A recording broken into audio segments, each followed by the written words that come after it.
All right. Hello, everyone. The date is October 25th. We are here for yet another episode of Mass Office Hours. We are live on YouTube. You might be listening to this many days later on Spotify, on whatever they call iTunes now, Apple Podcasts, I think, or some other podcast platform. But we are here live chatting with the YouTube folks. I'm joined by the good Dr. Mike Zourdos, world famous international expert on all things resistance training and a little bit of running too. Mike, how you doing?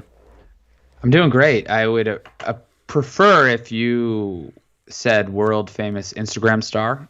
True. My Instagram is sweeping the nation. I made my second post ever today. So next time, I'd appreciate if you asked me how I wanted to be introduced, and that's the way I'd like to be introduced. Yeah, well, I would think if the metric was percentage audience growth, you are probably doing about as good as anybody, because when you go from 4 followers to 8, percentage wise, it's astronomical. Yeah, I just say the percentage numbers. I just say 100% growth. Yeah. You can make an infographic, arrows, percentages through the roof, and looks great. So yeah, I'm thanks for the praise and my social media presence. Of course. Yeah. Well, Mike, as much as I'd love to chat about all the insights we could get from your your new role as a social media influencer, we have a lot of questions about the real bread and butter, which is fitness, exercise, nutrition, everything in between. Okay. That's what we're here for. So I think one of the first things I want to ask you about in this episode, it relates to really a series of questions that we've gotten, and they're all about concurrent training. So let me try to find where that specific one went. Yeah, here we go. There's a question. It said, concurrent training, discuss how significant the interference effect is, why it occurs, basic strategies to minimize or avoid it, when to perform cardio, and in what situations is it unavoidable. So I would say bonus points for a question that basically splits out into every part of what you would want to know about concurrent training. So I think basically if you could give a quick rundown of, what it is, how realistic, who should really be worried about this and to what extent? And then from a practical perspective, what do we actually do about it? How might we try to attenuate it or avoid it if possible? All right. So I just tried to jot down as many notes as I could in the 96 seconds or whatever it was that you were explaining that, because there is a lot here. Mm-hmm. So I'll start at the basics, which is explaining what it is, as you asked, Trex, and then we'll go from there into each component of it. So we'll start with that definition. I want to talk then about what perspective we're looking at this from, and then physiologically what might be going on, and then how each person can do their best to work around this interference effect. So concurrent training, and just a basic definition, is the simultaneous inclusion of aerobic exercise and resistance exercise in the same training program. Now, that's very simple, very straightforward, and that can quite literally mean somebody who is just interested in general health and fitness, and they're doing resistance training twice a week, and then they're on the elliptical once a week, and they're jogging once a week. That is absolutely concurrent training. And so if we just take a step back from the context we're asking about this in, which is from the perspective of gaining strength and muscle and power, many people are engaging in concurrent training, and this is a fantastic thing. This is what most people are really looking for, because most people are interested in all of the benefits that they're going to get from building bone mineral density through resistance training, specifically axial loading, then the cardiorespiratory benefits of aerobic exercise, and the general health benefits, the cognitive benefits, all those things. But when we talk about this, and the question that was specifically asked was pertaining to something called the interference effect. Now, I'd venture to say that most are probably familiar with this. And this is when we're looking at it from a resistance training perspective, from the perspective of somebody who is looking to get bigger and stronger, let's say. You could also look at the interference effect from the aerobic training perspective, the endurance athlete. But when we look at it from the resistance training perspective, is if somebody's doing a lifting program, then they incorporate aerobic exercise into that program. Does that aerobic exercise, quote, interfere with hypertrophy, strength, and power gains, those adaptations? And so I'll give a short answer in a moment, but there's so much more to discuss. So before I give that short answer, we're then going to get into, but what about the timing? Meaning if you do these on the same day versus on opposite days. What about the modality of aerobic exercise? Long distance running versus, let's say, some shorter duration cycling versus sprinting. Right?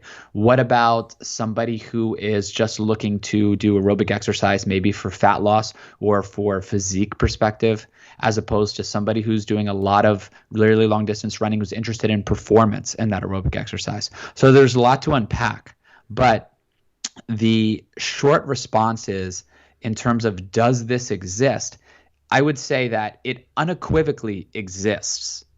Unequivocally, the interference effect exists. Now,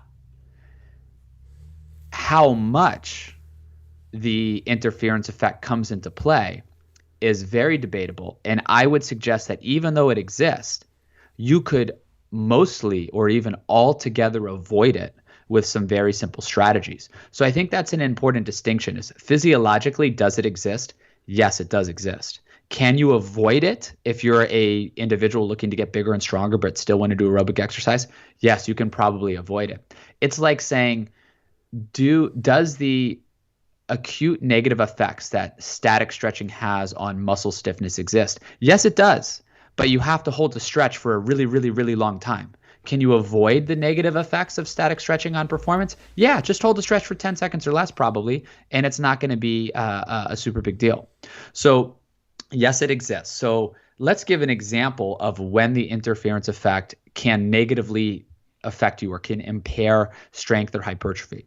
So, and I think Lauren made a really good post about this the other day on the Mass Research Review Instagram. And so there's an older study, I think she cited that first study from Hickson in 1980. And in a study like this, and I won't talk exactly about this one, but in this study, they generally did where individuals are lifting weights, let's say 4 or 5 days per week.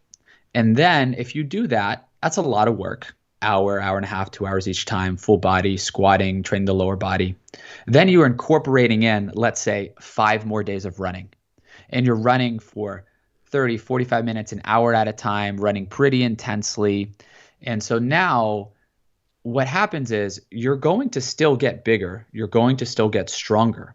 But if you were to get maybe this much muscle growth or this much strength without that running, when you incorporate that running, now maybe you get this much. You see that attenuation. And I should, we've got our dedicated podcast listeners who cannot see the animated hand gestures. What Mike was pantomiming was that the cardio basically leads to still gains, but smaller magnitude of gains relative to lifting alone. There you go. Right. I love the live folks. I'm here for them. Now on the back end, you can edit that and you can say, I love the podcast listeners. All right. And so now when we see that attenuation though, what's so important is to keep in mind the dosage that we talked about. We're incorporating their 5 days of hard running into 5 days of hard lifting. That's a lot of work. So the magnitude of the interference effect really depends upon the dosage of the aerobic exercise that is included. Now, there's a bunch of meta-analyses over the past decade on concurrent training, and I wrote a concurrent training article at Mass maybe a year or so ago, and I summed up all of these. Now, what these meta-analyses are showing is that there's either no negative effect on hypertrophy and strength or a small negative effect of hypertrophy and strength with the interference effect. Because these meta-analyses are taking into account all of the studies that exist, no matter the duration, the modality of aerobic exercise that was used. And studies have gotten better over time. People have gotten smarter in that they realize, well, if we have somebody lift weights for 3 or 4 days a week, then we're just incorporating 2 or 3 days of cycling at 30 minutes or less at a moderate intensity. Or we're incorporating sprints on a cycle, right? HIIT, high intensity interval training. And we're doing that on off days of lifting. Hey, we're not really seeing this interference effect. And so that's where we have to consider the dosage and then the timing, right, of the aerobic exercise. So if you want to lift weights and get bigger and stronger, but you still enjoy a little bit of running, you want to run 8 to 10 miles per week. And you want to do this on your off days from lifting, or maybe you want to do it at night after you lift your upper body earlier that day, and you're just jogging at a pretty moderate pace, an easy pace, I can say pretty confidently that that's probably not going to affect your strength and size at all, right? A very little bit. The only way it probably would in that case is if you were under eating and you weren't replacing the calories that you were expending. And then that's because you're in a deficit, not necessarily a direct effect of that aerobic exercise. So does the interference effect exist? Yes. But can you avoid it? Also, yes. Something can physiologically be a thing, but practically you can work around it. And so I think like this, when a first study is done, like that Hickson study in 1980, when that first study is done, it's done almost to show a point. Does this thing exist? And yes, it exists. To go back to that stretching study, there's a study from Fowles in 2000, and they showed that static stretching decreased plantar flexion strength acutely, but they held the stretches for 135 seconds, right? Yeah. So it's showing that point. So there's more to get to and more to unpack here, but the bottom line is if you want to avoid the interference effect, I don't think it's that hard. You can be pretty smart about it. Try to keep the exercise, the aerobic exercise, at least 4 hours apart from your lower body lifting. If you can, 24 hours apart from your lower body lifting. Keep the duration a bit shorter, 30 minutes or shorter. Not too intense if it's continuous exercise. And I think that you should be okay. The issue comes, and I don't want to go on too long, the way I always frame aerobic exercises, if eventually, if you do too much of a dosage of aerobic, it will interfere. But I always frame this as, are you looking to complete the aerobic exercise or are you looking to compete in the aerobic exercise? If you are looking to compete and you want to run a sub 3-hour marathon, you can still get bigger and stronger. But at some point, running 70, 80, 90 miles a week, just practically, it's going to make it hard to lift. But if you just want to complete that run, that race, that 5K, I wouldn't worry about the interference effect. Just follow those simple rules, and I think you'll be fine. Yeah, that's a fantastic summary. And one thing I would add that I think often gets overlooked is that when we talk about the interference effect and interfering with resistance training adaptations, we sometimes gloss over the fact that resistance training adaptations is a broad category, right? So you might be training for power, you might be training for strength, or you might be training for hypertrophy or something else, right? And what we know very definitively, in my opinion, is that if you're going to be experiencing the interference effect from the cardio that you're doing, you're most likely to see it impacting your power performance, explosive, high velocity muscle actions. It's usually the interference effect is a little bit less pronounced when we start transitioning from power outcomes and looking more at strength. And then when you start looking at hypertrophy, you actually kind of have to do a lot to really meaningfully interfere with hypertrophy, right? So in a study like the Hickson study, where, like you said, it was kind of a proof of principle, let's go, really exaggerated with the protocol and just show that this effect can be induced. That's very different from like sometimes I'll hear from folks who say, yeah, I'm really serious about my lifting. I want to, be very muscular. I lift for hypertrophy, but I'd really like to do a 30-minute jog twice a week for my heart health. And I'm just worried about losing all my gains. And it's like, you will probably lose virtually 0% of your gains in that particular scenario. So it's really important to realize the distinction there between power, strength, and hypertrophy. And there was a question in the chat here from Philip M, and I'm taking it, but not happily, because Philip M, when we started our live stream today, he put a little message in there and said something like, oh, I love office hours. These are fantastic. That message has been retracted, Mike.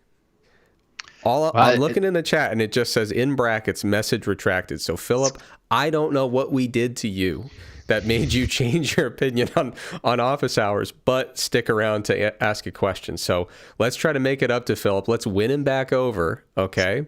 And let's impress him here. He says he does weight training 5 times a week. He likes to walk for cardio. He started to wear a weighted vest to kind of increase the effectiveness of his walking for cardio, effectiveness in quotes there. At this point, it's a 40-pound vest. I think weight has been added to it, and now it's starting to feel like a chore. And the question is, should I go lighter or should I just suck it up? And I'm interested in hearing your thoughts, but I'm going to throw my 2 cents in because you've been hogging the mic, quite frankly. I think in this situation, it makes me wonder. I think you have to really think about what the term effectiveness is referring to there, right? So effectiveness, the walking is for cardio, but is that for, adaptations to the cardiovascular system, or is it for just burning some calories, increasing energy expenditure? I would say if the intention is for cardiovascular adaptations, I would say, if anything, lighten up the vest a little bit and focus more on your walking pace, or potentially focus on walking at a grade, right? So if I were walking specifically for cardiovascular purposes, rather than focusing on adding an external load, I would probably try to walk at a more brisk pace to induce a slightly greater stimulus for the cardiovascular system. Or if possible, depending on how you're doing your walking, if it's outside, you're kind of stuck with the grade of your surrounding environment. But if it's treadmill walking, I would think grade and pace are really what I'm manipulating rather than external load. I know wearing a vest became really popular from some of the really fascinating research on the gravitostat, the idea that our body has a weight regulating mechanism that relates to essentially the gravitational pull on our bones. This is a semi-evidence-based theory, I think, and that's not to detract from it. There is evidence for it, but we really don't understand it all that well. And that's not to diminish it, because I think it's fascinating. I hope it's legit. I think it's really cool, and there is evidence there. We just don't really understand it that well. But anyway, people got really into doing weight replacement. Because there was some rodent research when they found, if the rodent loses 3 grams of weight and we replace 3 grams of weight, those gravitostats, it almost made it look physiologically as if their body was like, oh, nope, weight's totally normal, no need to induce metabolic adaptation or conserve energy. So it almost made weight loss and fat loss a little bit easier. People got into that, kind of replicating that concept where as they were losing weight during bodybuilding contest prep, they were adding more weight to their vest to kind of replace the weight that was lost. And there's been some really interesting anecdotal reports from people who have done that with great success. But ultimately, I would say it just kind of depends on what you're trying to do. In the vast majority of cases, I would say don't add so much weight that it feels really burdensome. When you're in that situation, drop the weight a little bit or entirely if you feel like it, and focus more on pace and potentially grade. And Philip, I see it in the comments there. It looks like everyone relax. It was just a mix-up. He did not retract his positive comment because he changed his mind about the show. He still loves it. And Philip, we love you. We appreciate you. Mike, what do you think? I think you're right on the money. And so, my response to something like that is always that, yes, this can absolutely be effective. But if you're taking something that you did because you really enjoyed it and you wanted to do it, and it's becoming a chore, it doesn't mean, there isn't something to say for, work through that a little bit and so forth. But if you're doing it because you enjoyed it and it was your preferred, method of cardio or something that you like to do for fat loss, and now it's becoming a chore and something that you don't look forward to, I would say keep that original intent in mind. And one of the reasons it may have been successful at first is because you were excited about it and you're putting that effort into it and so forth. So, I would be cautious about, continuing on or saying I always need to suck it up and push through it on this walking thing, because, walking is something that is enjoyable and you want to keep doing and you want to stay excited about. So I'll take it more from that perspective and say that if it's getting too much of a chore all the time, then consider if that's really how you want to deal with it every single time. Yeah, definitely. All right, Mike, we've been talking a lot about exercise, and exercise is fine. It's totally fine. However, we need to get into a little bit of nutrition. Okay, that's my sweet spot. And if you want to take a break, if you want to leave the room, grab a drink, whatever you want to do. I'm just going to sit back. Yeah. So Gabriel asked, first of all, he said he loves the office hours. I appreciate that, Gabriel. The question is, regarding protein intake, is there any benefit for going above 1.6 to 2.2 grams of protein per kilogram of body mass for adaptations other than muscle growth, such as increased collagen synthesis or something like that? To the best of, I have not personally seen any evidence pointing to really tangible benefits of going beyond that range for any specific outcome. So When people go above that range for resistance training, very rarely, if they're resistance training, very rarely does it increase our typical resistance training adaptations, such as building more muscle, gaining more strength, things like that. You typically max out the effect of protein in that regard, in that 1.6 to 2.2 range, or potentially even below it in many cases. I've for some reason, the hill I've chosen to die on in life is that I think 1.6 to 2.2 grams per kilogram is certainly a sufficient protein range, but I think we treat that range as if there's a really specific cutoff at 1.6, and we know for sure that 1.5 is insufficient, and I just push back against that every opportunity I get. When you look at the meta-analyses on the topic, it's very difficult to suggest that there's a clear-cut difference between 1.4 and 1.6, for example. I think for most folks, they really wouldn't even notice the difference in gains, and there might not be any detectable difference at all between 1.4 and 1.6. But all of that is to say, for the kind of traditional resistance training adaptations, there's really no benefit to going beyond 1.6 to 2.2 grams per kilogram. I've not seen any evidence that it's advantageous for things like collagen synthesis or connective tissue growth. I think if you really wanted to do what you could to facilitate collagen synthesis, there's really two things you can do. Number one is train, actually stimulate the tissues that you wish to grow. So training has an impact on stimulating collagen synthesis. And the other thing is just making sure that you have the raw materials to make the collagen, right? So eating a well-rounded diet with plenty of protein, with plenty of vitamin C, and with plenty of glycine. I have mentioned in previous mass articles, a lot of folks talk about taking collagen supplements to try to increase collagen synthesis, and that's intuitive. You can have some very interesting discussions about the efficacy of that particular supplementation approach, but I've argued in some mass articles that when you really dig into it, mechanistically, collagen supplementation, if it does work, probably should be working mostly by just providing more glycine. And I think if you really wanted to maximize your ability to synthesize collagen, you would eat a pretty normal amount of protein, make sure that you have a well-rounded selection of proteins, no major essential amino acid deficiencies or insufficiencies. You would make sure you have plenty of vitamin C in the diet, which is a critical precursor for collagen synthesis that often gets overlooked, mostly because, let's be honest, most people get enough vitamin C. So that's why it gets overlooked. People don't talk about it because it's usually taken care of. But yeah, protein, vitamin C, and I would say if you are going to supplement with anything beyond that, my personal approach would actually be glycine, maybe in the range of like 3 to 5 grams, something like that.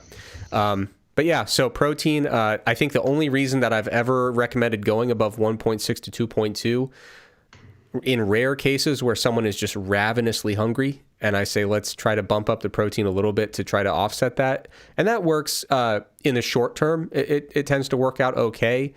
You could argue that effect kind of wanes over time, the effect of protein on satiety. So you only play that card when you need to, in my opinion. Because once you play it, you can't play it that many more times. And then also really lean people who are dieting super hard.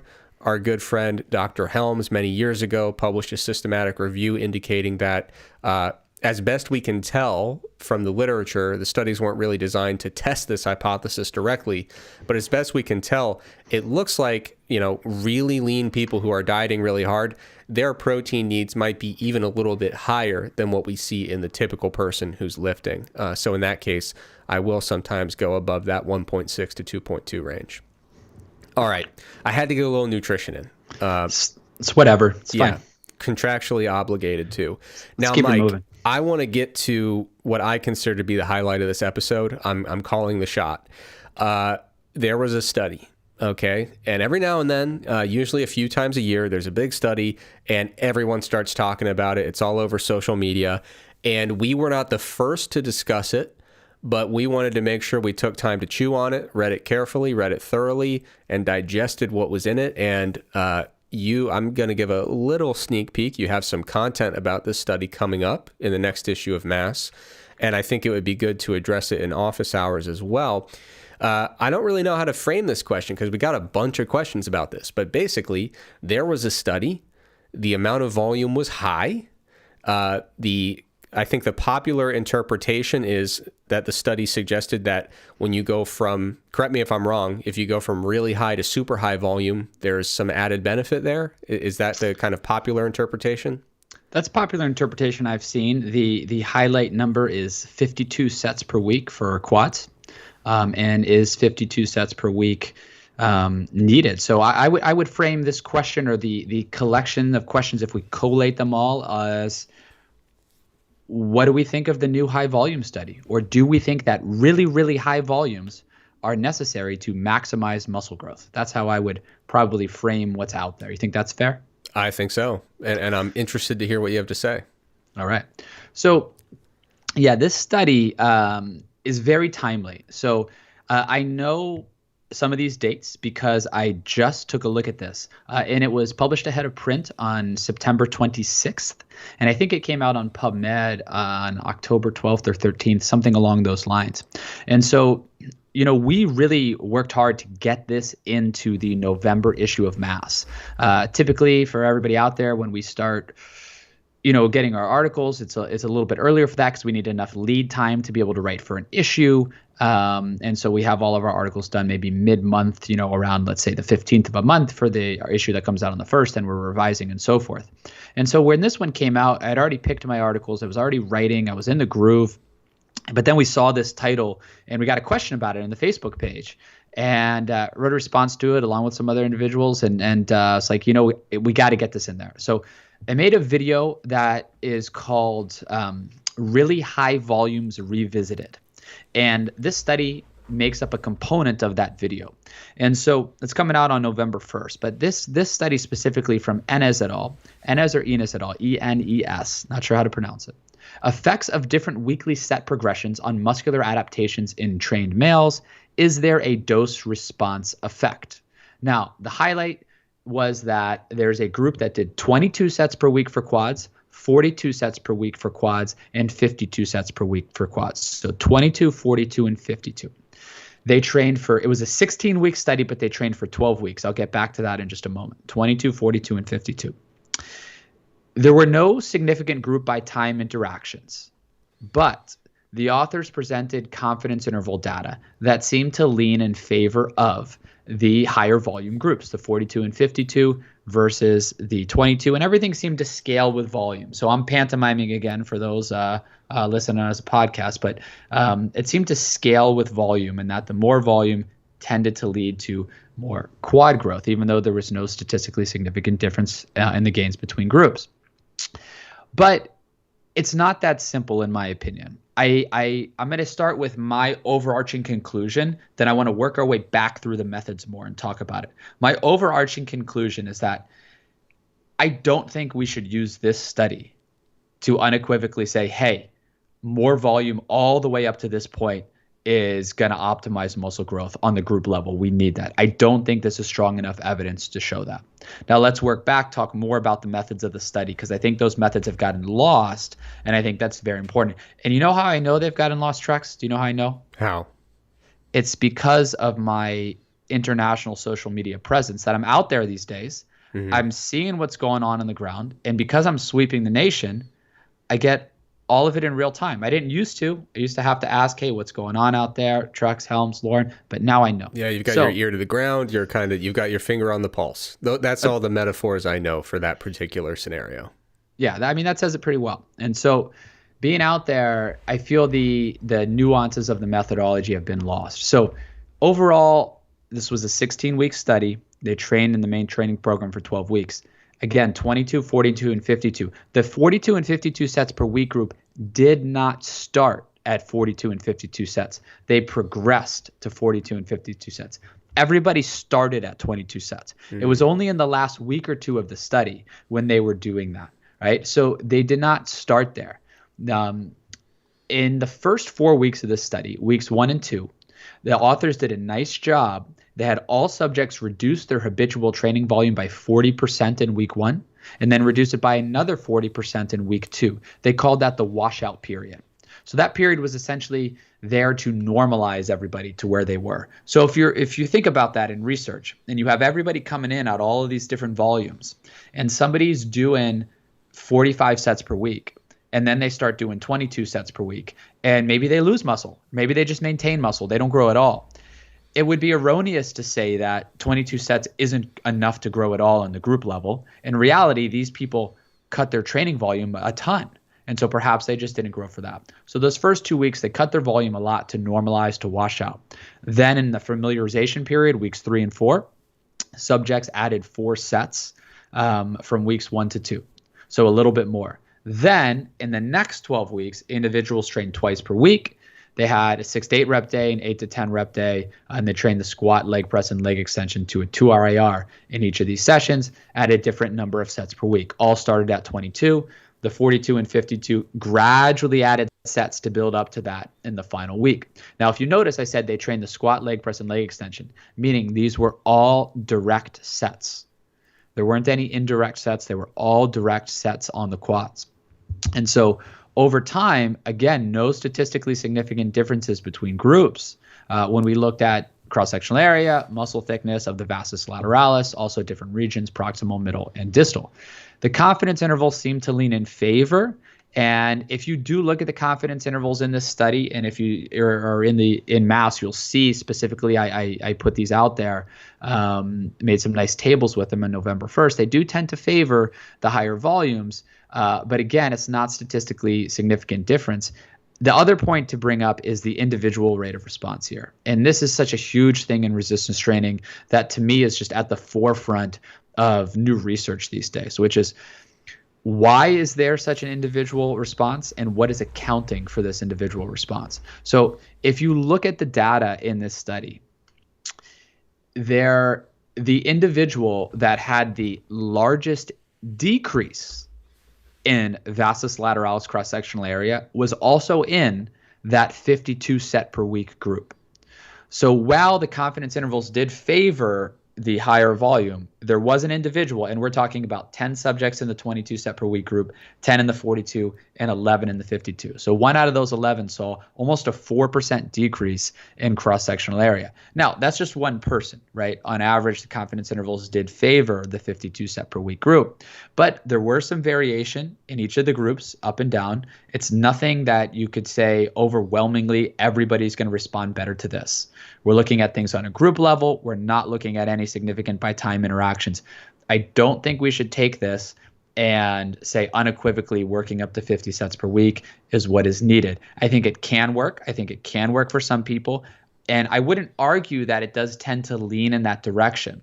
And the one reason that I wouldn't necessarily argue too strongly with somebody that's showing it leans in that direction is if we go back to some of the other high volume studies of the past 5 years, the Schoenfeld et al. Study from 2019.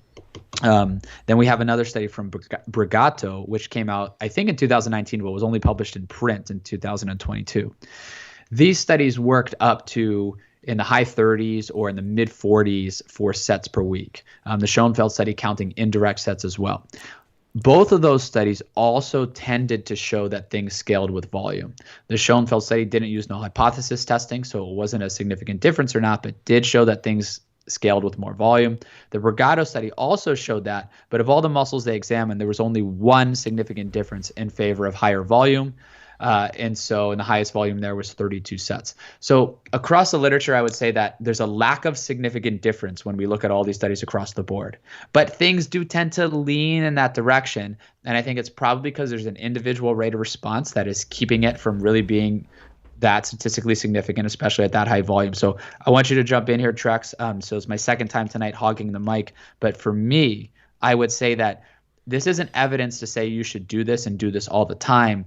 Rather, I think it's something that can work in some individuals if they should be exposed to really high volumes. Now, what accounts for that, we can't say yet. But what it's evidence for, in my opinion, is that volume cycling to some degree is probably a good idea. Because if 52 sets per week is good, that's probably not sustainable 365 days a year. And even if it was, now in this study, all they did was train one muscle group. Now you have to do it for all muscle groups. It's impractical to do it for legs, back, biceps, chest, shoulders, triceps all the same time. So you'd probably have to build up on a few muscle groups, keep the other muscle groups low, then switch them, then maybe bring everything back to maintenance and then go again, just from a practical perspective. I don't think we should take this study and say unequivocally 50 some sets per week is amazing.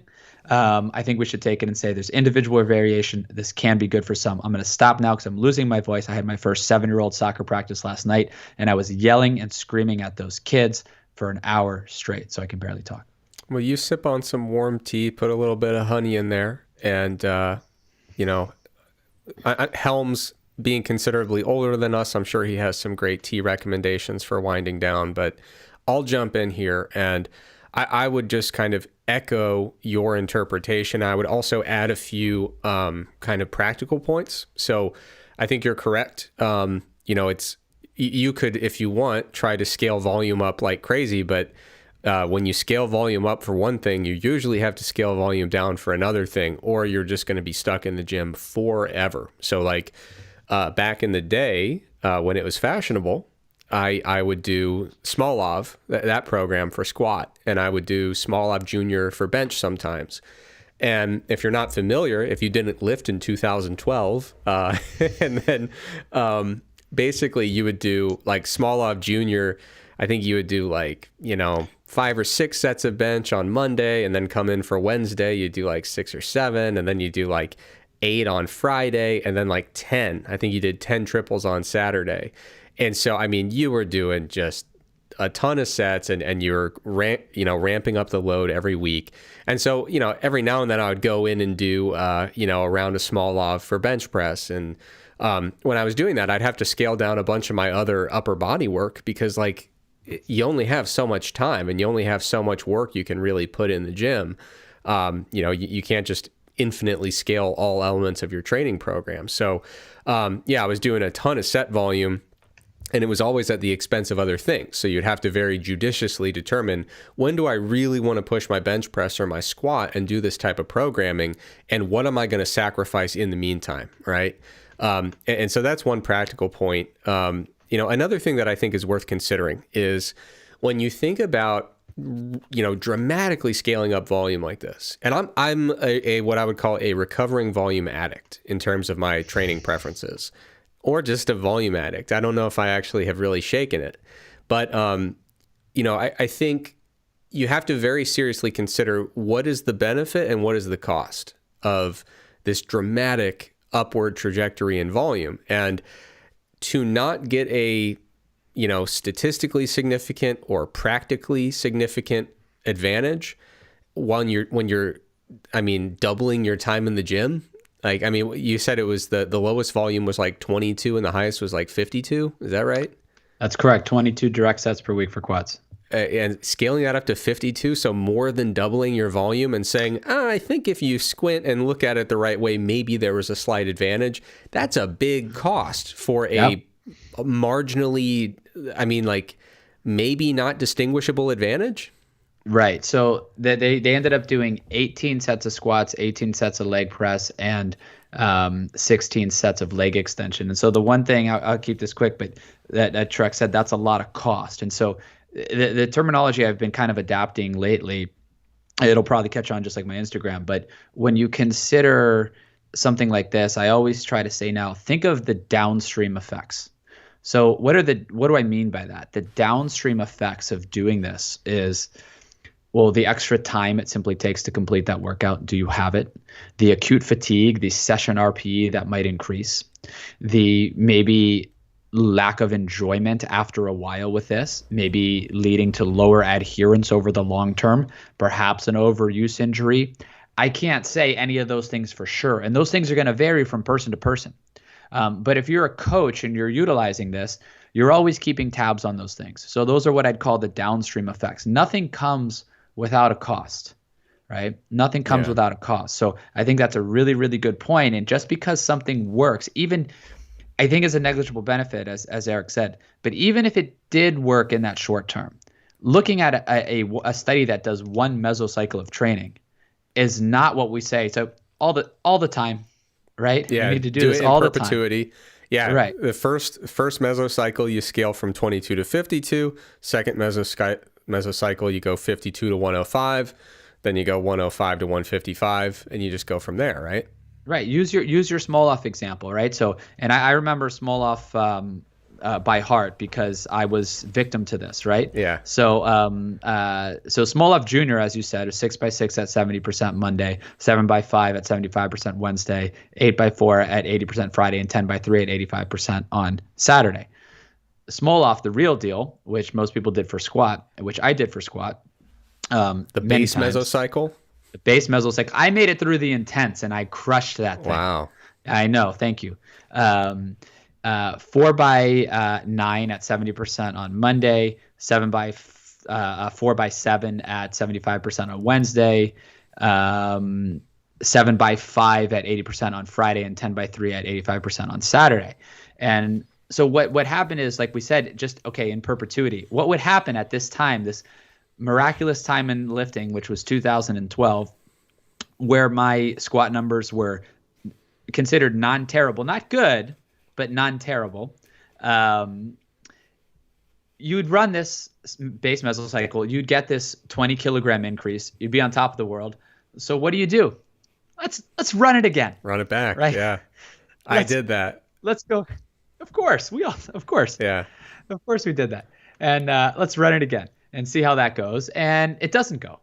It doesn't work. It never worked. And so forth. And so that's the thing to consider. And so, there was another question. I can't remember if it was in the chat earlier or it was in the questions that were submitted. And it asked about what's a study, something to the effect of, I'm not looking at it. What's a study you would do if you weren't constrained by time, practicality, weren't constrained by ethics. Yeah. Right.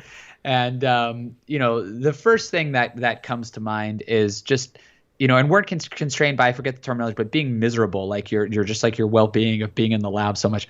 It would be to do a really, really long-term study. Yeah. Right. Like that's what we need. We need a 2-year, 3-year ecologically valid study. That's not even just testing one thing. That's getting feedback, just like you would coach somebody, and doing almost semi-structured interviews after every block, seeing what they could do, making changes upon that, and looking at these comparisons within individuals over time, because we just don't have that long-term data. So anyways, getting off now a little bit. But yeah, there's a cost to everything. And so just because you see something in the short term, doesn't mean it's what you want to do in the long term. It'd be really cool, honestly. A lot of folks, like just speaking practically, you do a PhD, you're probably going to be doing it for 4 or 5 years, usually, minimum, usually. And, you're usually going to be doing it on a campus. It's very common that you recruit students to do your studies, people who are just walking by, they see a flyer. I think it'd be a really cool model if someone decided, what I'm going to do is when I recruit a cohort of PhD students, they are, that year we're going to recruit a giant cohort of incoming freshman students, and we are going to try to do like longitudinal sequences of 3 and 4 year studies that essentially make up the bulk of the dissertation for this cohort of PhD students, right? And so, of course, you'd have smaller experiments interspersed throughout the thing, but like this could be done, I think, in a way that's not actually all that terrible. You'd have a tremendous dropout, you'd have a great deal of attrition, but I don't know. I think there's something there. That'd be tough. So I like the thought process. So one, you have to recruit a lot of people. Yes. Because I'm thinking big, Mike. I know, I'm not just saying like, oh yeah, here's a throwaway idea. I'm sure no one's thought of this, but like if you recruited it'd be an undertaking. It'd be right. Be the primary, if not only focus of your lab is to basically have this kind of sustained long-term resistance training research program. Yes. And so the first reason I say you would need a lot of people, because you would get attrition, not just for the normal reasons, but you get attrition because people aren't going to come back to the university the next year. Yeah. You get attrition for people are, going to transfer out. They're going to do whatever it is they do, in addition to, just dropping out of the study. Now, if you do something like this, keep in mind for everybody that's watching or listening, this isn't going to be conducted under normal laboratory conditions, because if you have that many people, they're not feasibly going to be able to come into your lab. Additionally, they're going to be leaving school for Thanksgiving break and winter break and spring break and all of these reasons where that is so difficult to carry out some of this long-term study and summer break and that sort of thing. So it would be very, very difficult. You would have to almost set up some sort of app-based training where they could report in, but you were able to get everything done at the rec center. You would probably need a lot of funding for this study to be able to pull this off for your app and to be able to compensate the individuals coming in, and to probably be able to pay them for some sort of extra check-in at times, something to incentivize them to do that. And you would probably need to get specific classes at the university on board, which would be helpful. Yeah. So if you could get really, really high enrolled classes in the freshman year, freshman seminar classes or English classes or things like this that are part of a university's kind of like intellectual foundations, that would be the way to go. But that would be, you're thinking big. I'd love to see it. And but hey, you go, you finish up at Duke, get a faculty position, and put your students on it. All right, will do. Now, I do want to get back to the kind of the root of this question, because you had mentioned downstream effects and kind of, thinking big picture about trying to sustain such a high set volume for the long term, week in and week out, month in and month out. And Sean, who asked a question about high volume, he mentioned right here in our chat at the very beginning of our stream, he said, I'm doing a program right now and, I'm feeling a little bit burnt out because I'm doing 30 plus sets per workout right now.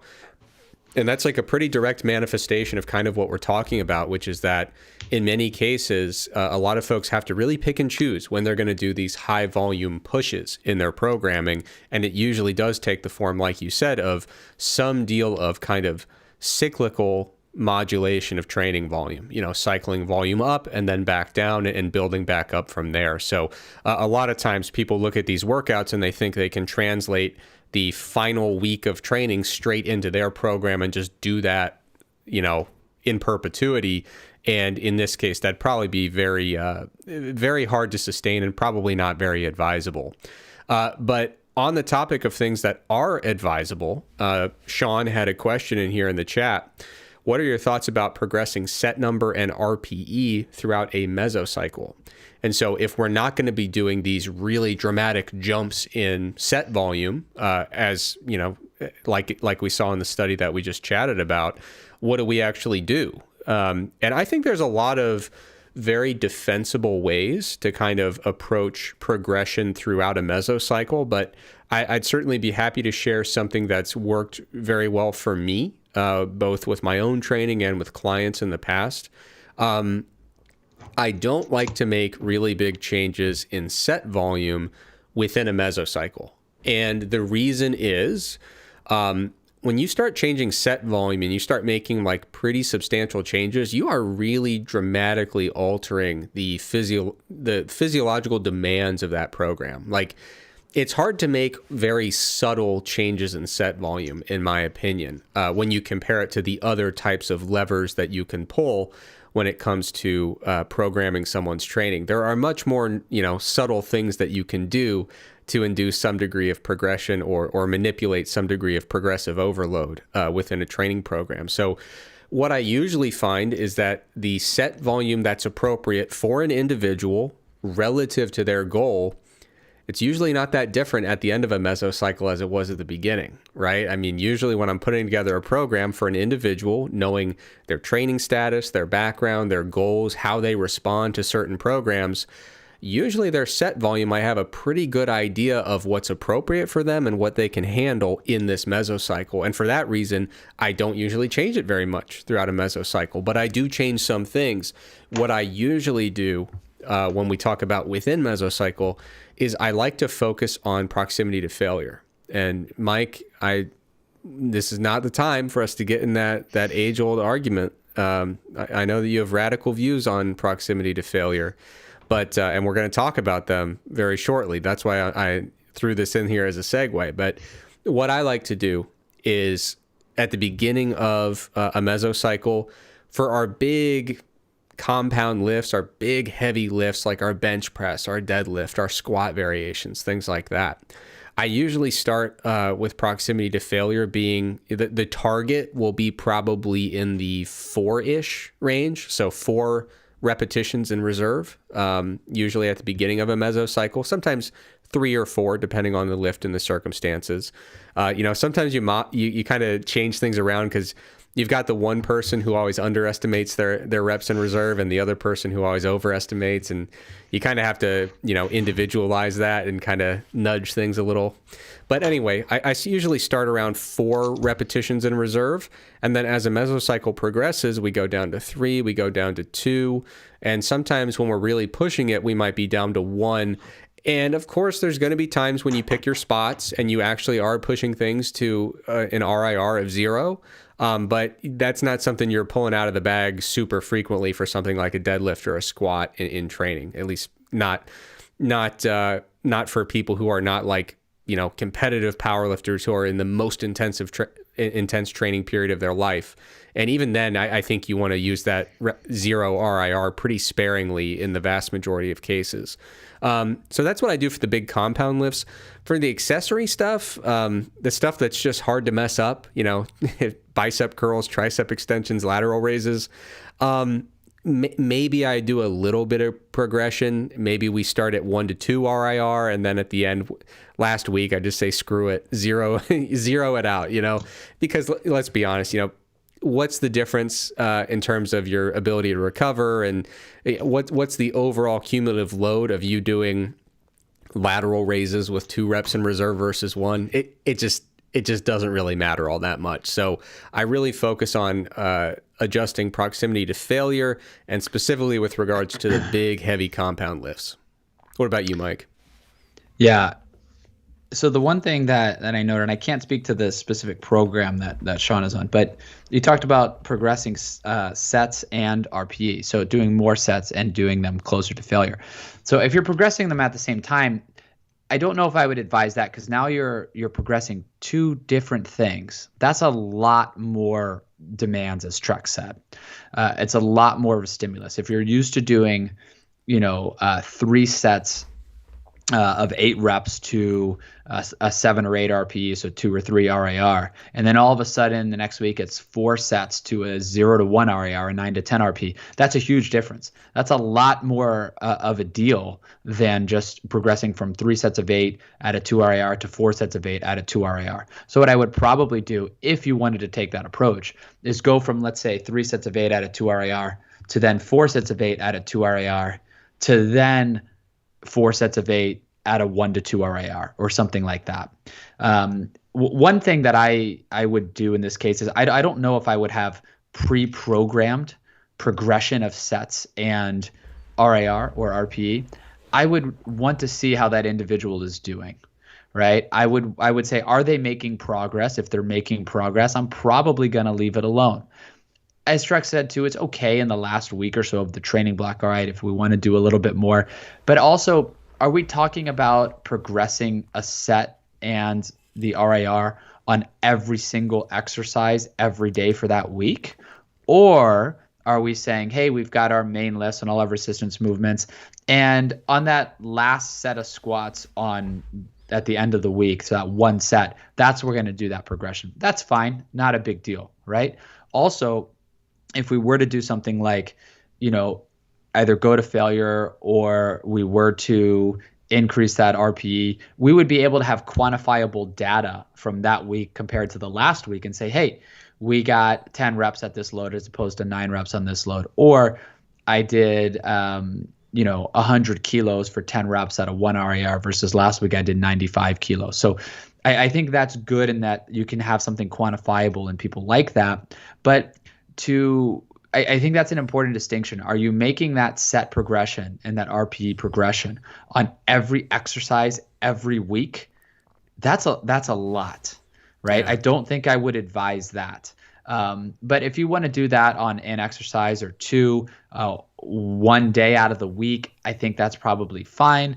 But I would be more of, let's see how this person is doing and let's make that progression. If you do make that progression, doesn't work out so well, then I might pull it back. The other thing that I would do is you can use metrics to make that progression, right? Saying like, all right, we're going to train 100 kilos.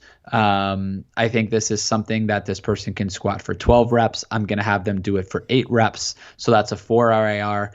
Once they can, they're going to fatigue a little bit from set to set. Once they can do 4 sets at a 2 RIR or more, then we're going to add a set, right? Yeah. And that might take 2 or 3 weeks.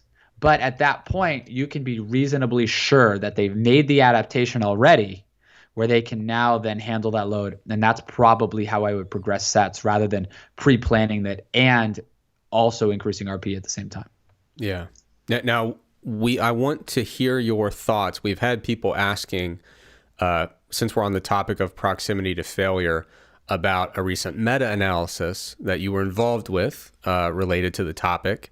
But before we get to that, I need to dive into the chat here because there's some more slander going on. I need to kind of get ahead of this. So some speculation, reckless speculation that I'm drinking cheap beer on air and claiming that it's non-alcoholic.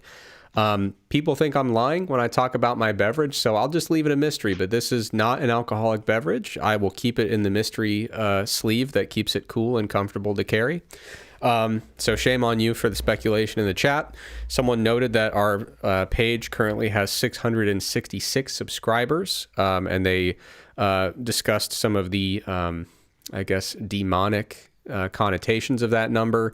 And I do want to acknowledge that since I'm at Duke, we are the Blue Devils, and that was kind of one of my lines in the sand. I said, if we're going to do this, I want to make sure that we cap it at 666 to just stay on theme. So I appreciate you for noticing. But when we're talking of subscribers, that does bring me to another troubling observation, another trend that I keep seeing, which is that the number of viewers is greater than the number of likes. And to me, that is, like I said, troubling, concerning. I might even say insulting. It does hurt. So if you are listening live, I do encourage you to go over and hit that thumbs up button. Hit the like. It helps us get out to more people, which is very much important to us. We want to spread the word and spread the science. So if you're a listener, take a moment to reflect on your behaviors, whether or not you've liked this episode, you've subscribed to the channel, or subscribed on the podcast platform that you happen to be listening on.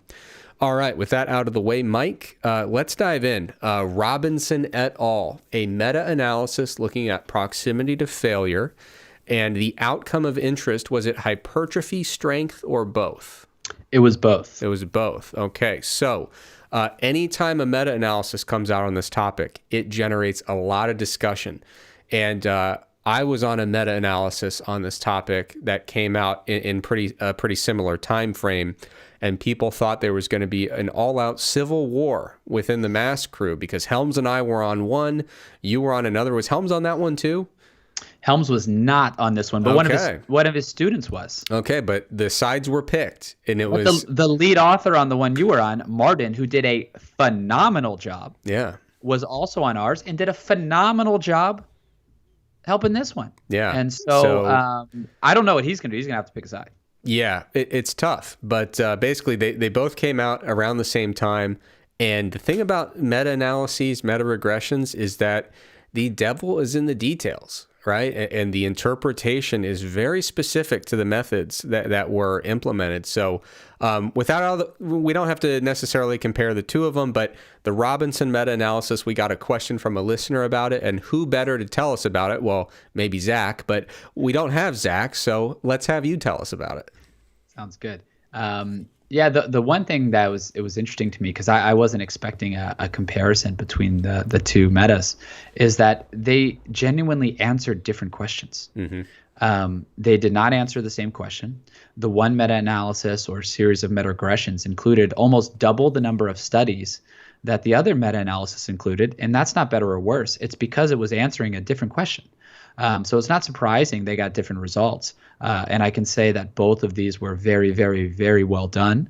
Both lead authors, Martin and Zach, did a phenomenal job. I know each other well, and they're friends, and they just did a great job. And so I'll speak to the one that Zach did because it's the one that I'm the senior author on. And Zach, first and foremost, let me take a moment in all seriousness and highlight him. He did a phenomenal job. He should get the credit for working on this while we have other co-authors on the paper, and I am the senior author on the paper. It's just a preprint, right? We're going to submit it for review. He just did a great job. He spent years on this. He refined his approach. He learned how to do it all himself and did a great job. So I'm honored that he brought this for our laboratory and led the way. And so what the series of meta-regressions found, or I should say back up and say what it wanted to look at was, to date, the meta-analysis that have been done have answered a different question, which is looking at failure and non-failure training in a binary fashion. So does training to failure lead to greater muscle growth and strength than not training to failure? And for the most part, and Trex, you can correct me if I'm wrong, most of the metas on this have shown there's really no difference between training to failure or not training to failure. Kind of do whatever you want type of deal. Now we should consider those downstream effects. But taking that out of the equation for a moment, do whatever you want. It's a binary fashion. You like train to failure, go for it. You don't want to train to failure, that's fine too. This meta-analysis wanted to answer a different question. It wanted to answer, what is the dose-response relationship between proximity to failure and strength and muscle growth? Meaning, if we look at the slope really between RIR and muscle growth, or RIR and strength, so does training to failure provide more growth than a 1 RIR, and that provide more growth than a 2 RIR, than a 3 RIR, 4 RIR, 5 RIR? So just the directionality. As you get closer to failure, do you grow more or do you grow less? As you get closer to failure, do you gain more strength, and do you gain less strength? So it's a dose response question. That's different than the binary question that the other metas have analyzed. And now what's also interesting about this, when Zach and I set out to answer this question years ago now, maybe 3 years ago or so, we were interested in the strength component. To us, that's what we wanted to do. But the hypertrophy component is getting all the headlines, right? This is what's all over the place. So we'll go with the hypertrophy component here for a moment.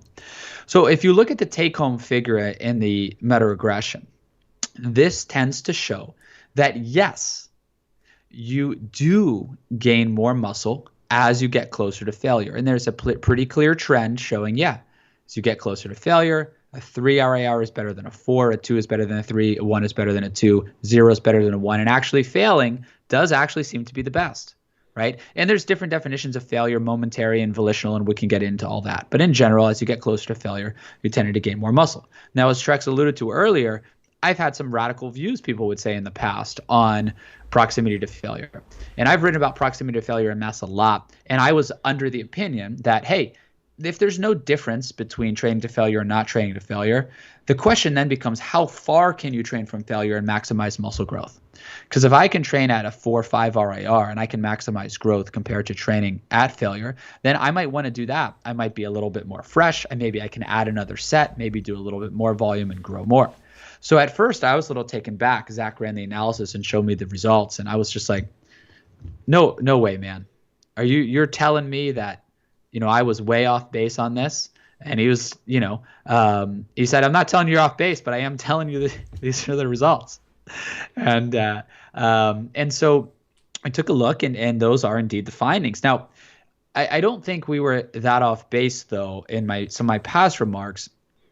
And I think it's interesting to consider so many things here I've written down. First and foremost, and I actually posted about this earlier, this is a topic that becomes very, very polarizing for people. And I think it's important, as I've stepped back and thought about this, there's a lot of people in a camp, like, you suggest not to train to failure, and they say, but you have to train to failure. I've been doing this. And a lot of people that don't train to failure say, you're not based upon science. You're just doing this.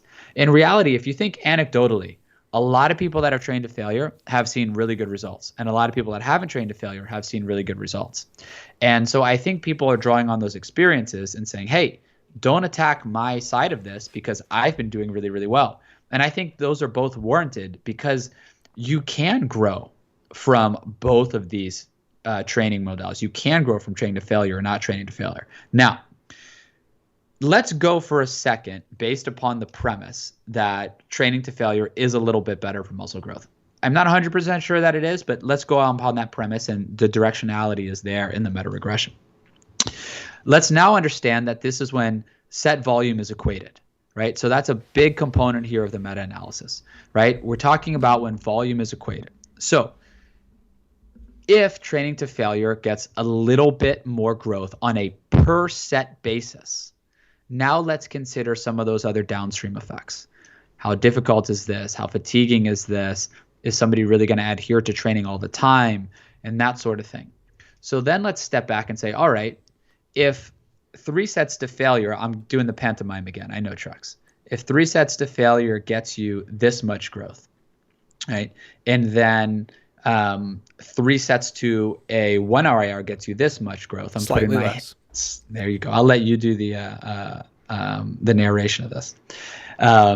Gets you slightly less growth.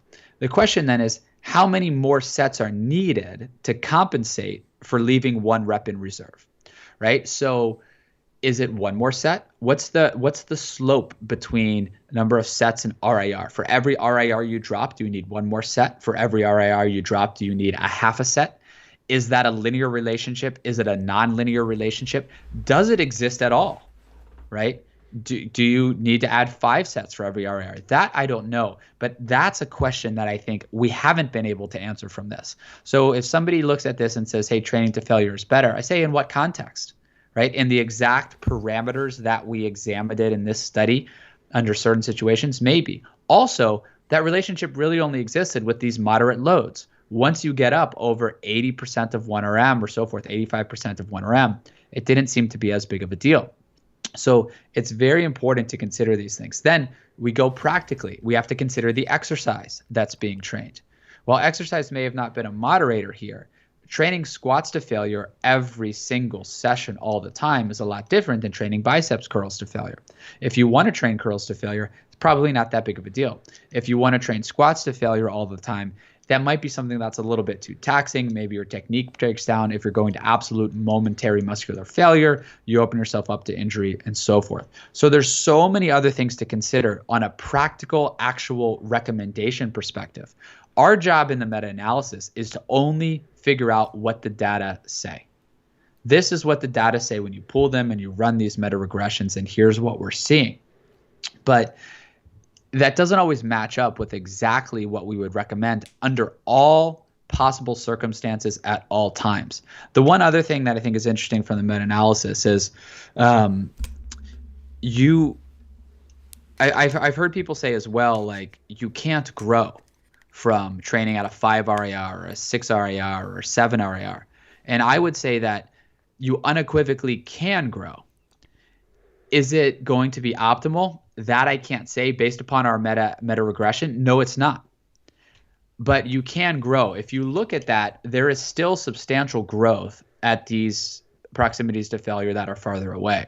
So if you take somebody who's doing nothing and now you just train to a 10 RIR, that's going to be better than doing nothing. I'm not recommending everybody go out and train to a 10 RIR. I'm just pointing out purely scientifically based upon the data that exists that you can grow from that.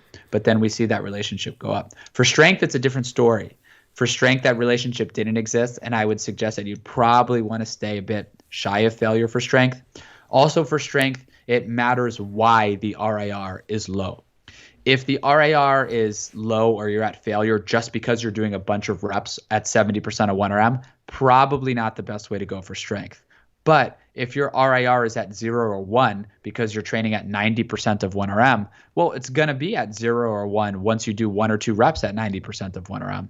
So the load is a moderator in that case, and it matters for strength. So there's a lot there. There's a lot to unpack. There's more to say, but that's a whole office hours episode in and of itself. So I'll stop there for now. But we have to consider what the data say under what parameters, which is volume equated, And then we have to consider, if we were to add volume, would that compensate? Would it not compensate? And there's all of those questions, and then consider the exercise selection, the taxing, the how taxing it is. There's all of those questions that we don't have the answers to.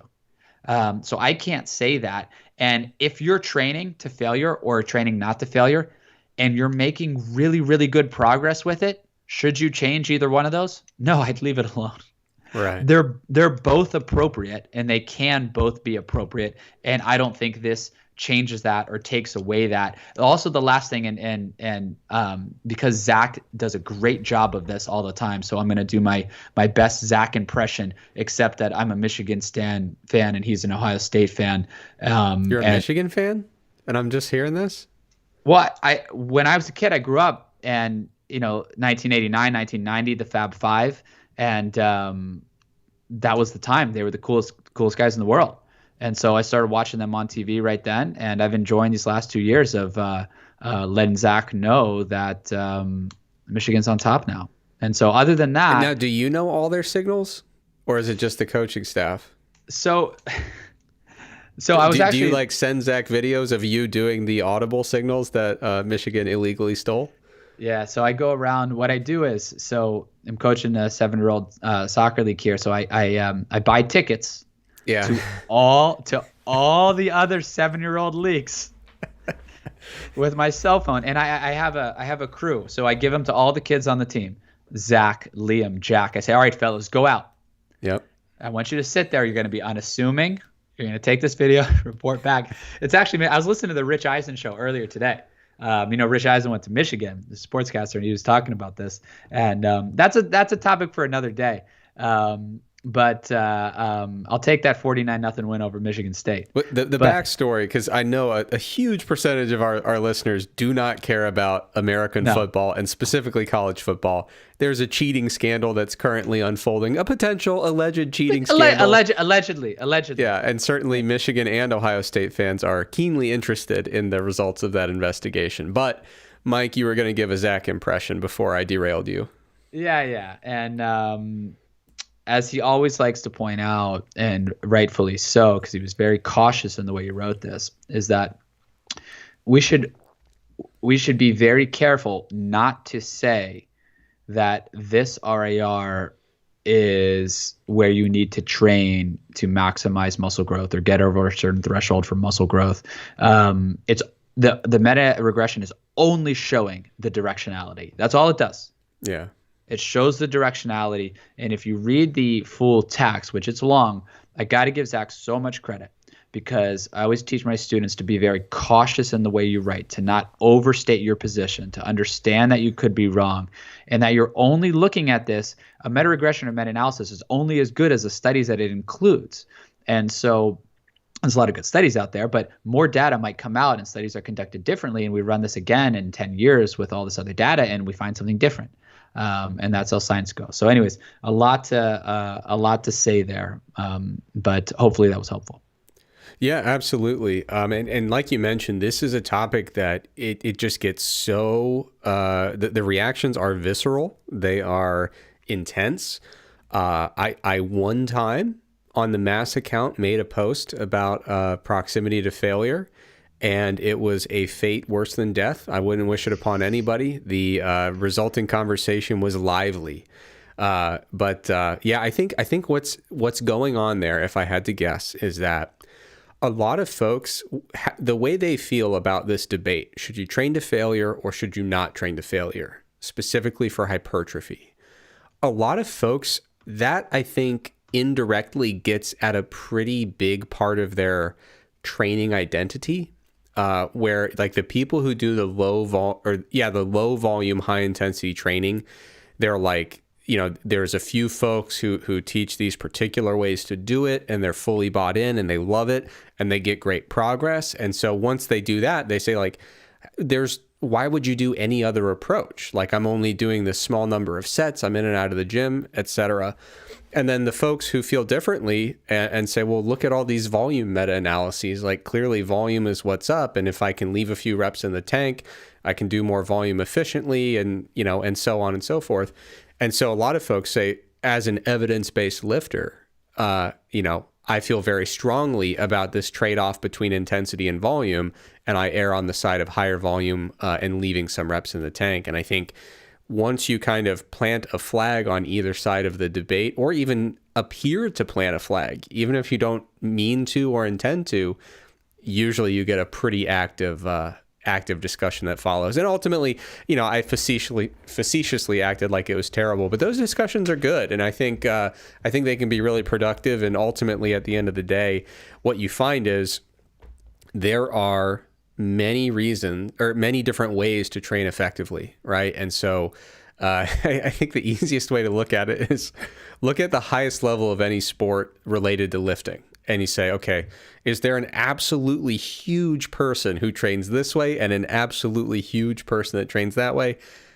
This isn't, rock solid, airtight logic, but when you see a diversity of training approaches leading to very similar high level outcomes, it usually means that they're at least both viable. Doesn't mean they're both equally optimal, but it means they're both getting you close enough to where you want to go, as long as they're being applied thoughtfully and effectively. So while I am a volume addict, like the number of times I'll explain my training approach and people will say, so you mean to tell me that this high intensity, low volume thing won't work? And I say, absolutely not. That certainly can and almost definitely will work, So those debates are always fun, always lively. Now, Mike, we've been talking for a while and I have a question for you, and it's going to be a little bit out of left field. So I'm going to pose the question.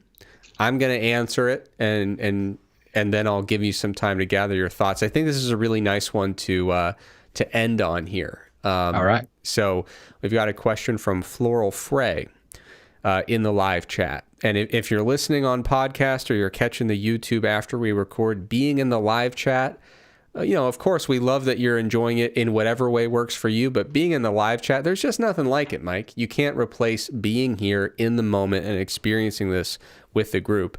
But the question is, what is an interesting piece of information that you've learned about at some point that people typically don't ask about?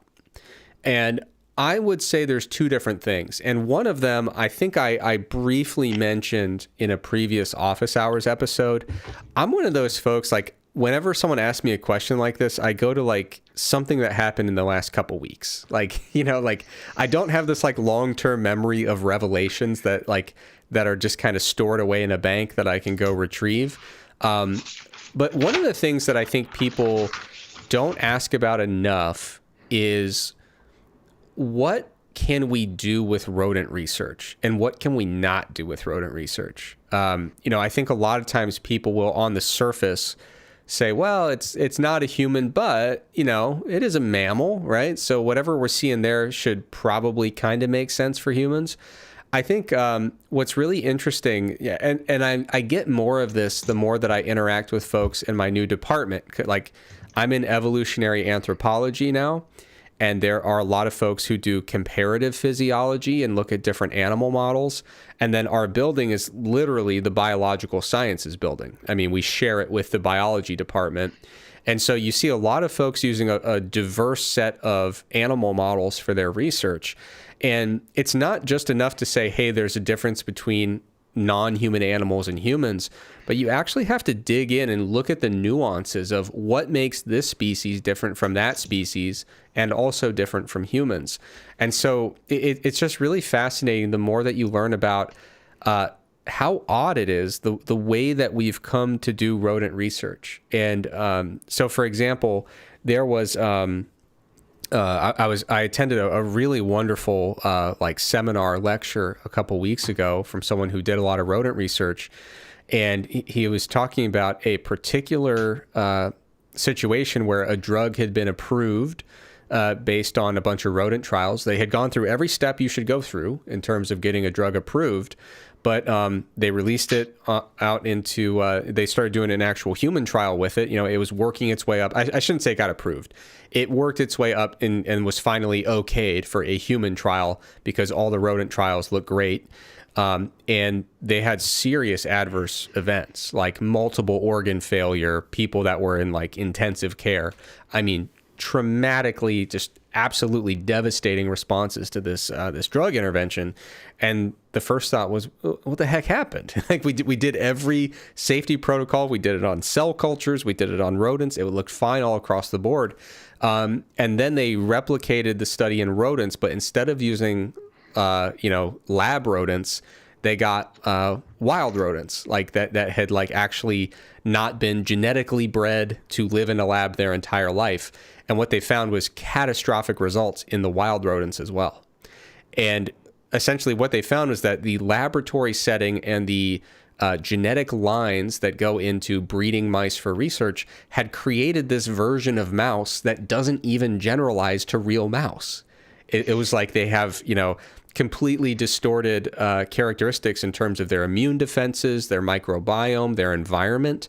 And so the more I learn about different characteristics of rodent research, the more it's not that I don't value it as much, but it's that I really hesitate in terms of generalizability. And you have to really dig into not just saying, okay, vaguely humans are different than rodents, but like specifically what did this study find and what are the weird little quirks and nuances of the specific mouse used in the study that would limit potential generalizability. Because it's weird when you think about like a lot of times these mice are very specific genetic lines and they're in low stimulus environments that are not natural for them. And like I think I mentioned on a previous office hours episode, there is research showing if you just add more stimulus to their environment, just like literally put toys in their environment, they literally live longer.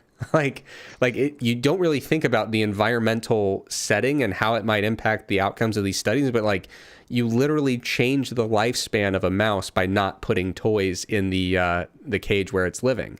And so when you're doing studies about survival, like sure, it's standardized across conditions, but we're putting a weird constraint on the longevity of this mouse that's not natural for it. And then we're studying its longevity, which is really odd. But anyway, there's so much that goes into it. But like rodents, they're on these modified light dark cycles that don't change with the seasons. They just change when you come and turn the lights on in the morning, or however you manage the light dark cycle in that particular environment. But there's no seasonality. It doesn't get colder and warmer at different times of the year.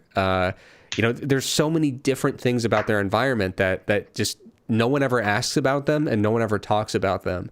And it doesn't mean that the research isn't useful, but it really adds so many barriers to generalizability. And then another thing that I thought of when I saw this question here, and I'm sure I'll think of a much better answer as I'm laying in bed in about an hour. But one thing that people don't ask about is, I wouldn't say this is something I necessarily learned or had an epiphany about, but we need more funnel plots.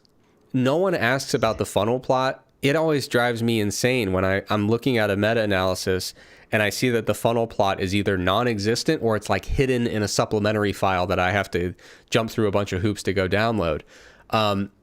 I firmly believe that I didn't understand research well until I understood meta-analysis well. And the reason I say that is because when you are studying when you're looking at one study on a topic, the more that you get into the nuances of meta-analysis, you start to think it's like going and looking at one tree and then telling someone all about the forest that you just explored. And it's like, well, you only looked at the one tree and like that was a pine tree, but what if that's only like 2% of the trees that are actually in that forest? You go back and tell the story and say, yeah, I was in this forest. It was just pine trees as far as the eye could see.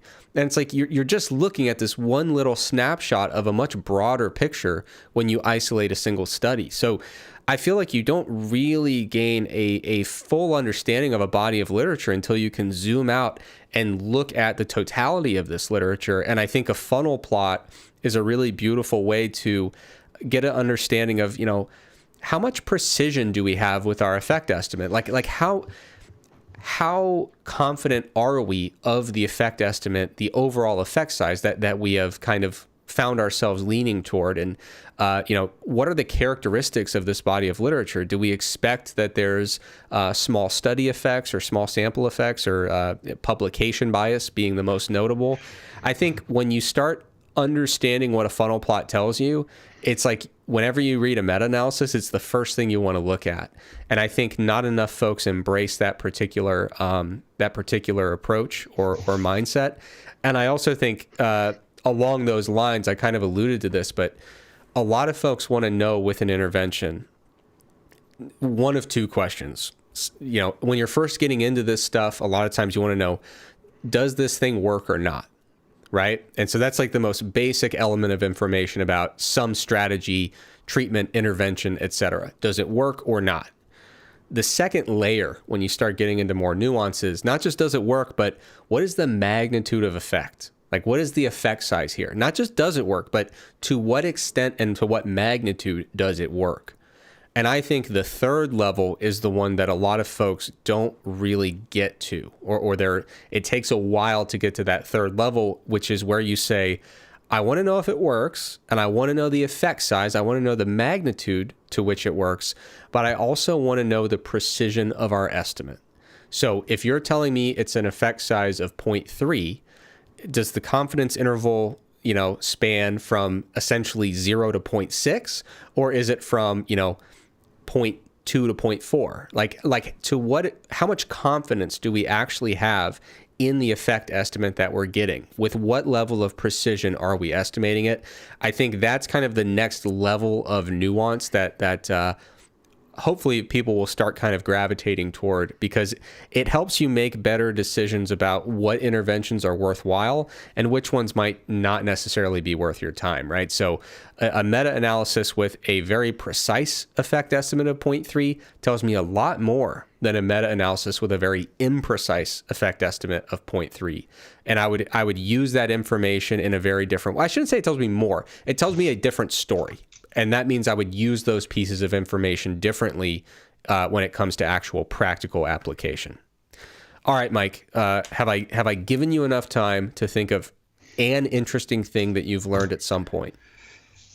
You have. The only thing that I took from that is you were asked essentially, I'm going to make the question a bit bigger than it was. Like, what's the one thing you could change and you could do? Only Trex is going to stand up here and start shaking his fist at the sky and say, more funnel plots. Yeah. I just imagined you on stage running for political office saying, so if you're elected, what will you do? Mandatory funnel plots. Everybody. Yeah. Everybody. Oh, also, I forgot one thing about the mice. Because I threw the mice thing in there because it's cool and interesting. And then I said, okay, let's talk funnel plots. Mice eat their own poop. And that sounds like a little bit of trivia. A lot of mice eat their own poop, but that is kind of a huge deal when it comes to where they'll do studies where they're trying to influence the gut microbiome of a mouse, and they're using some kind of like probiotic treatment. It's kind of a pretty huge deal if you're eating your feces. So just throwing that out there is another thing where you have to really think with animal model research, how does this animal live its life?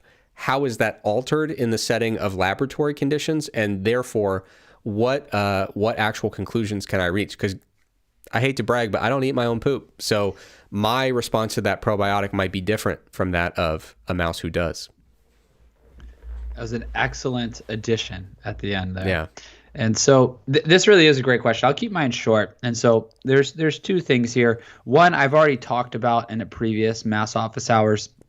So I won't elaborate on that here, but that's neuroprotection and the ability of exercise to enhance neuroprotection and neurogenesis over the long term. So the maintenance of brain health and the maintenance of neurons as we age can really be leveraged through exercise. But aside from that, the other thing I want to mention is something else that I've been researching now for about 6 years. And as of late is really something that has been a huge focus for me. And it's something that I wish I don't want to say I wish I cared more about years ago, but something I just wasn't aware of. I wasn't engaged in. And that's really not just the psychological component that's related to exercise, but that's related to behavior. So what kind of interventions can be done to change behavior? And so I have a really, really good colleague, great friend, and we were both conducting studies related to exercise on cancer patients a few years ago. And our laboratory does a lot of work with exercise and autoregulation in resistance exercise in cancer patients.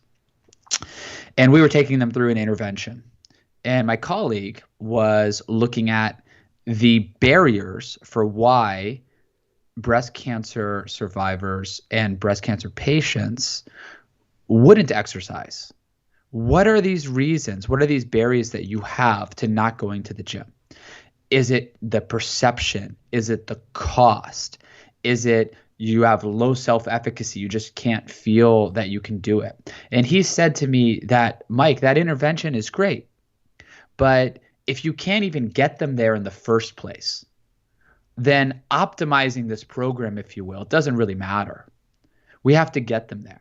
And so another factor for this this is my wife's line of research. She's a professor in nutrition, and she works on behavior change studies and has been funded by, she's a real scientist, been funded by federal funding national organizations here, and looks at nutrition education in schools to have behavior change for kids, looks at food insecurity and just understanding that people are food insecure. Maybe they live in a food desert and they don't have access to these things. That's a barrier. So what kind of interventions can we do? We first need to understand what these barriers are, and then what the interventions are to remove some of these barriers. And maybe it's just to raise self-efficacy, whether it's to raise motivation and to do some other things on this. And so that's kind of what we tried to do. Trex, in peer review, we talked about briefly this month. You and I have a former professor kind of mentor to both of us, Dr. Brian Vogt at the aforementioned Ohio State, who is a phenomenal expert in this, far better than either of us in these areas of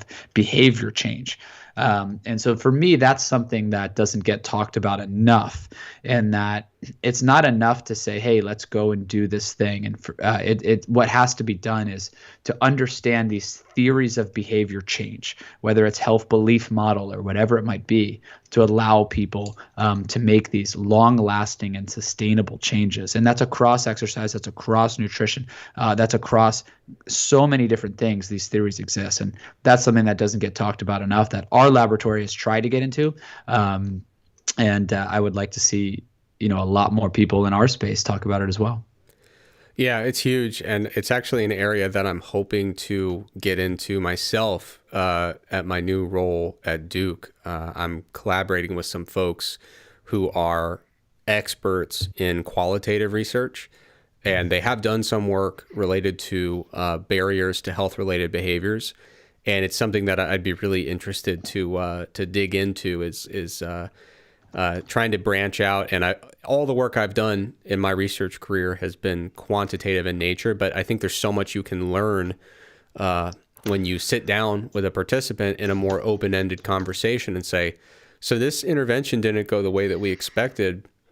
Tell me about it, right? And of course, you have more guided outlines than that for the discussion, but you try to get at the source of like, what are the actual barriers here? And I think what you find is when you look at some of these qualitative studies that take that format, it looks an awful lot like good coaching, right? So understanding not just did this work, but what were the barriers? What were the challenges we faced? What was kind of the things that you enjoyed more than you expected, or was a little bit easier than you expected? And I think all those different behavior change models then kind of help you anchor your observations to some kind of theoretical framework. And during peer review, I had mentioned, I took, it really is a small world. Like I took Dr. Vogt's class as a student, and you collaborate with him, and there's no reason that we should have a mutual connection from that. And my students who we mentioned earlier, Zach Robinson and my other PhD student, Josh Pelland, they were Dr. Vogt students. Were they really? I didn't know that. Yeah. Oh, yeah. They worked in Dr. Vogt's lab. Oh, wow. Yeah. And so that's how, when I connected with Dr. Vogt, and then another one of his PhD students, Kieran Farman, who's now assistant professor at South Carolina, just what a phenomenal individuals, did a lot of great work in exercise and cancer research. So they're my mentors in this area. They're the reasons I got into it. Yeah. And Helms knows them as well. We've all worked together.